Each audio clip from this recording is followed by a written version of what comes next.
Now, here's Chief Meteorologist Tony Petrarca with your live Pinpoint Doppler 12 Futurecast. Well, we have our lightning tracker turned on, and most of the lightning strikes now are offshore out towards New York City and Long Island, New York. Here's live Pinpoint Doppler 12 radar. Heavy storms away from us. The severe weather, or the thunderstorms, not as widespread as anticipated. Had some showers today, the rumble of thunder, and really the only severe storm or severe thunderstorm that came through today was in southeastern Mass. Places like Barnstable and Wareham, Massachusetts had a severe storm. Elsewhere, it's quiet. Storms offshore will head out to sea. Will continue to move off to our south. Now, there's a cold front draped up across northern New England, and with the warm and humid air in place and the front that'll be dropping down overnight, it's not out of the question to spark a random shower or thunderstorm, so we'll keep that in the forecast. Other big weather news will be the hot week ahead.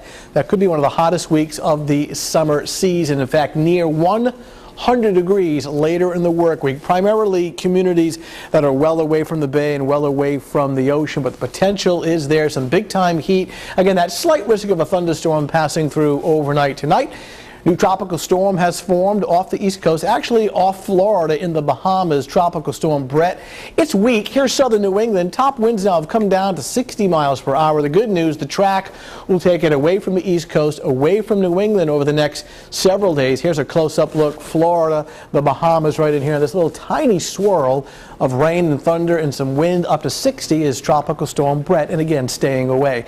Downtown Providence, partly cloudy, very warm and humid, 75 degrees. The dew point high, so with the extra humidity it feels even warmer out there. Again, slight risk of a passing thunderstorm during the overnight, but essentially staying on the quiet side. We may see a leftover one tomorrow morning early on, but the trend will be for any clouds and fog to burn off the hazy sun. 75 to 83. We're going to heat things up tomorrow afternoon. Upper 80s to lower 90s, so a hot day, though the humidity won't be as high under partly sunny skies. Mid 80s along the South Shore. Bay forecast has the wind northwest turning west.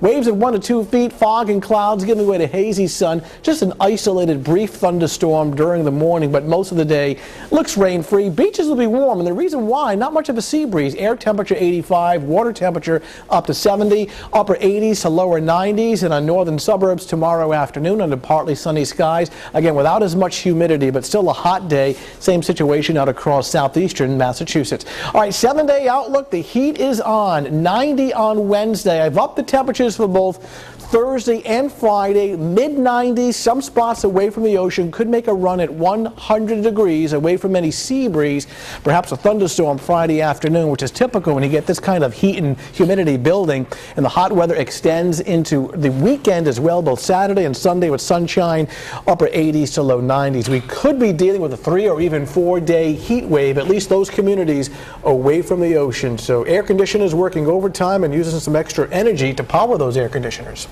Looks like we should head to the beach where the breeze might be strong. There you go. All right. Coming up next on Eyewitness.